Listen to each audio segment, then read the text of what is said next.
to sit down. Yeah, do it. Yeah. I'm sitting down because usually I do stand-up. Yeah.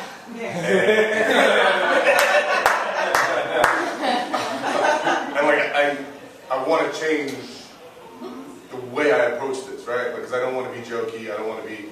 So there's that. Yeah. All right. So I'm going to preface this by this is basically the story of how I became a comedian. And first of all, the short story is I've gotten fired from every job I've ever had. So,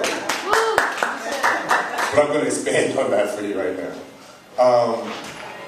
I went to New School University right over here for media studies, and I minored in fashion history and majored in media studies, liberal arts BA.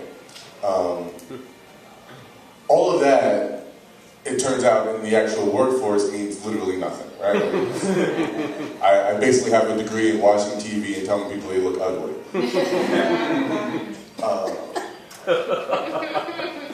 So I got out of college, and the first place I worked was a mailboxes, etc. And my manager was this Rastafarian dude who had two passions. One was weed, and the other was postage. And it was a quirky little mix, you know, it's not something you see often. I imagine that today he like moved to Colorado and invented the first stamp that you can lick and get high off of.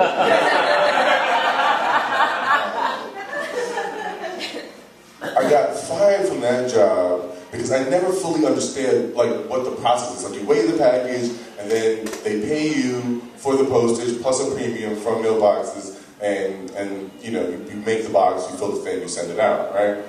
My register would always come up short because I didn't fully get what the exchange rate was. I don't know, but my register would come short all the time. I'm telling you guys this, even though they didn't believe me. I was not stealing. I was not smart enough to figure out how to steal postage. Still am not smart enough to figure out how to steal postage. And I got fired from that job, but I made friends with that dude, and he then connected me with my first like roommate outside of my dad's place. This other dude who wasn't really Rastafari, but he just liked to smoke a lot of weed, so we all got along really well. We lived together, and he got me a job at Krispy Kreme Donuts over on 23rd Street when I was over there. It was like the second location in New York City. And when I got there, the guy who made the donuts in the back was this huge man who had just gotten out of jail and learned to make donuts while in jail. And they were some damn good fucking donuts. Donuts with the urge for freedom in them taste delicious.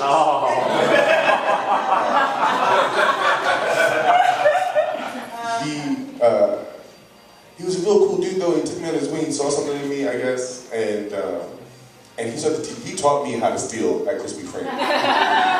So I did steal at Krispy Kreme, just to make it honest for you guys. I did steal at Krispy Kreme. But it was just, when the hot light is on, it gets like seriously manic in there, right? Like, especially when people think that they're not going to get hot donuts. I've actually seen a man push a woman down to the floor to get hot glazed donuts from Krispy Kreme.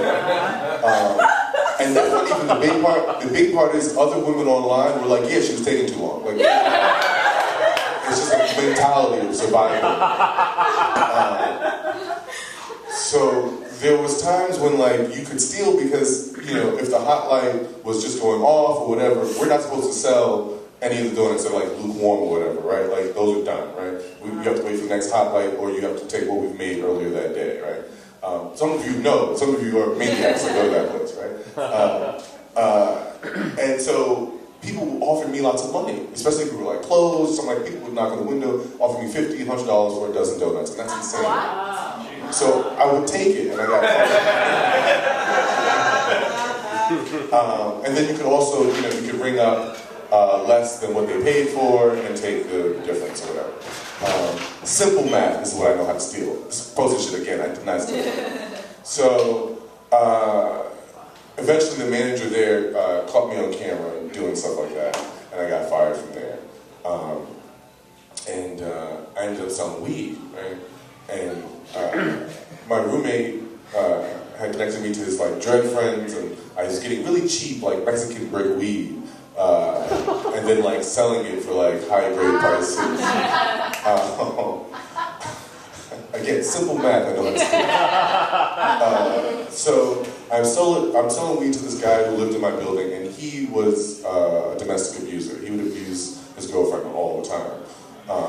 And at the time, I was a young kid. And he was a grown man. Like I didn't know how to get involved in that. I feel bad, but like I didn't know how to step into that. And I was just trying to make money and pay my rent. So I'm selling weed to him, and one day I bring about a quarter pound down to his house, and lo and behold, the police are currently knocking at the door. Because she had, which I'm really proud of her, she had got the courage up to call and to say she's not going to take it anymore. I was upset that it was the day that I had a quarter fucking pound of weed. You could have got that, could have leaned in tomorrow. But I'm happy that she was freeing herself from this, right? And so I somehow coolly, I say, hey, I'm not a part of this situation to the police, and I leave. He gets arrested for about 3 months, which is really sad. And then he gets out, and he's right back in that same apartment. And he comes upstairs, and he asks me for that weed. And I was like, well, I sold it. But I can give you the original money you paid me for the weight back. And he was like, well, if you sold it, then you should have made profit. I was like, well, yeah. And he was like, well, I want that too. Right? And I was like, I'm glad that even 15 years later, it still was obnoxious of him to do that. Right? So I was in a meeting with my new boss. I was working for this guy who ran a tour company in Harlem, a black man, a very successful black man. And he overheard this. The guy decides that he wants to fight. He stabs me. I still have the wound, and then like I'm like debilitated for weeks. And this was, I guess, right when Obama was starting to run. And I didn't have a job. I wasn't in school. I wasn't selling weed because I was like, I don't want to get stabbed anymore. And so my friend, she's like, hey, come up to Reading, Pennsylvania and help us because it's a swing state up there and we need help getting this first black man elected. And I was like, okay, sure. I went up there and I did a bunch of like social media work for them and cut to he gets elected and the night of, he calls the office, right? And he has like a list of our names and like he says our names and says thank you, and I call my dad, and my dad is crying. So after all that, we're all like in this loving space, right? And a couple of people who had worked there with me for months asked me, what do you do when you're not, helping the first black man become president? And I didn't want to say, sell weed to try to get in street fights. So I told them that I was a comedian because I had done one open mic before. And when I got back to New York City, I don't know, 3 or 4 weeks later, like the head of that leadership group and a bunch of them were in the city and they wanted to come see me perform. And so I immediately went to New York Comedy Club and like tried to get a bringer show put together. Did get a bringer show put together. They came out, and I was really afraid that like the president would know that I was a liar or something. So I did my first stand-up set under that pressure, and cut to I guess it's 8 years later now, 9 years later now. We're doing stand-up. Thank you.